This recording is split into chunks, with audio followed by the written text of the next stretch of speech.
लेकिन मैं यहाँ पर क्या मिसगाइड किया गया? हाँ हाँ किया गया, और अभी जांच चल रही है, अभी जांच चल रही है जी। आपने देखा होगा दिल्ली में तो जांच के अंदर यह बात स्पष्ट हो गई कि यह प्रायोजित था, यह हिंसा प्रायोजित थी, यह विरोध भी प्रायोजित था, और ये सारी चीजें सामने आएंगी।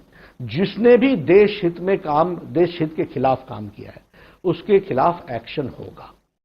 अब चार्जशीट भी आ रही है, उसमें अंकित शर्मा का जो मर्डर हुआ उसमें भी बहुत सी फैक्ट सामने आए हैं। लेकिन जगत प्रकाश नड्डा साहब, महत्वपूर्ण यह है कि वो मिसगाइड इस स्तर पे किया गया कि दिल्ली में हिंसा हो गई जब अमेरिकन प्रेसिडेंट यहां पर थे। वो देश के लिए बहुत एम्बैरेसमेंट रहा। इसीलिए मैं कहता हूं जी, फिर ये लोगों के घर जलाए गए। ये बार-बार उस इलाके में गया था। बार-बार सोचने की बात क्या है जी, कि इनको हार पच नहीं रहा है, और इनके लिए दल देश से बड़ा है। अपना राजनीतिक रोटी सेकना यह महत्वपूर्ण है, लेकिन देश और देश के साथ देश की आबरू, आज मोदी जी ने दुनिया में भारत को कहां ला करके खड़ा कर दिया है। आपने भी देखा कोरोना क्राइसिस में सब लोगों ने भारत को एक मॉडल के तरीके से देखा है, लेकिन कुछ लोगों को इसके ये पछता नहीं है, इसकी अंडरस्टैंडिंग नहीं बनती है। वह इन कारणों से लोगों को मिस इन्फॉर्मेशन दे करके उसका प्रयास करते हैं।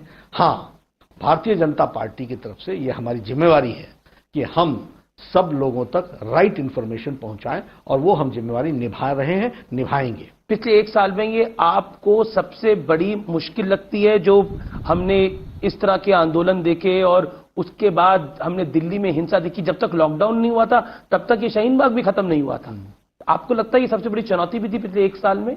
देखिए, मोदी सरकार की चुनौती नहीं, ये भारतीय जनता पार्टी की दोनों ये हमारे सामने ये घटनाएं घटी हैं जी। इन घटनाओं को जैसे भारत सरकार को देखना चाहिए उस तरीके से हमने देखा है, और उसी तरीके से इसका निवारण किया जाएगा। लेकिन भारतीय जनता पार्टी की तरफ से इसकी गहराई को हमने समझा है, और इसकी जो उसको हम कहते हैं बारीकियों को भी समझा है। उन बारीकियों को ध्यान में रख करके हम अपने कैडर्स को, क्योंकि आपने बहुत बोला कि कुछ लोगों के लिए राष्ट्रहित जो है वो पीछे होता है, दलित ऊपर होता है। आम आदमी पार्टी के एक कॉर्पोरेटर ताहिर हुसैन के खिलाफ जो चार्जशीट हुई है अभी दिल्ली पुलिस ने करी है, जो इन्वेस्टिगेटिंग एजेंसी है उसने करी है, उसमें उसको मास्टरमाइंड बताया गया है। और मैं खुद ताहिर हुसैन के घर पे गया था, यहाँ पे पेट्रोल बम से लेकर पता नहीं क्या क्या था। मैंने ग्राउंड रिपोर्ट उस पर करी थी, सबसे पहले न्यूज 18 ने ही उस पर खुलासा करा था। क्या मैं इसमें बताऊं? जी जी जी। अब कई बार क्या होता है, जो हम बोल रहे होते हैं जी, उस समय उसको सब्सटैंशिएट करने के लिए कोई कारण नहीं होता, लेकिन जब समय का पर्दा हटता है तो हमें बोलने की जरूरत नहीं होती, वो सब्सटैंशिएटेड हो जाता है। सारे दिल्ली चुनाव में मैं कहता रहा और हमारी पार्टी कहती रही कि वोट बैंक की राजनीति की जा रही है।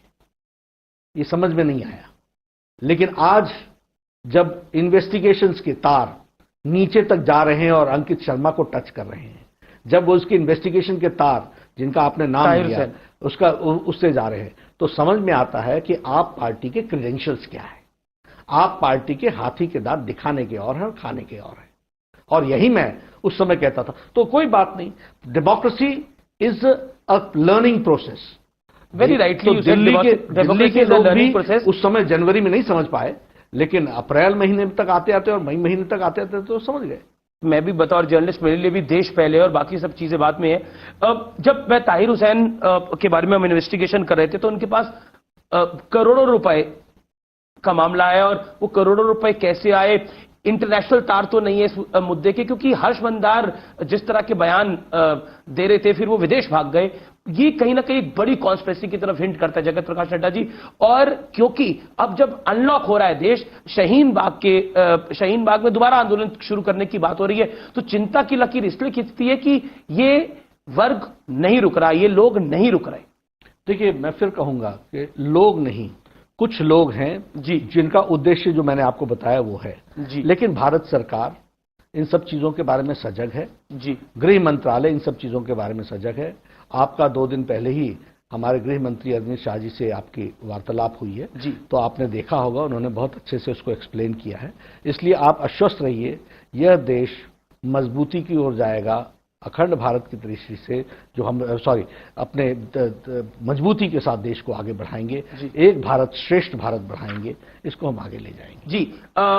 खबर यह भी है, जैसे मैंने पूछा कि शाहीन बाग का प्रोटेस्ट अगर दोबारा शुरू होता है तो इस बार बीजेपी वो वाली गलती तो नहीं करेगी, या फिर सरकार वो वाली गलती नहीं करेगी कि इनको बैठने दे लंबा, क्योंकि एक सड़क पूरी ये जाम तो हो गई। देखिए गृह मंत्रालय का विषय होगा, गृह मंत्रालय इसकी चिंता पर एज करेगी। पार्टी प्रेसिडेंट, लेकिन एज पार्टी प्रेसिडेंट हम इस बात की चिंता जरूर करेंगे कि जनता तक सही संदेश जाए और जनता गुमराह न हो। क्या बीजेपी दोबारा शाहीन बाग के पक्ष में है या नहीं है? देखिए, हम प्रजातांत्रिक विषयों के बारे में हमेशा सजग रहते हैं जी। किसी को भी कोई अपनी बात कहनी हो, कहने के सारे प्लेटफॉर्म्स हैं, लेकिन प्लेटफॉर्म्स के साथ साथ कानून व्यवस्था हाथ में लेने का किसी का अधिकार नहीं। जी। जम्मू कश्मीर में से 370 और 35A को हटाया गया।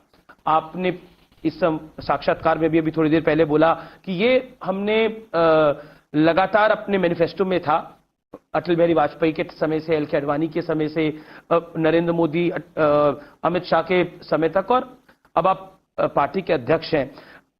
इसके पीछे जो मकसद था क्या वो पूरा हो गया है? क्योंकि विपक्ष सवाल उठाता है कि चलिए आपने अब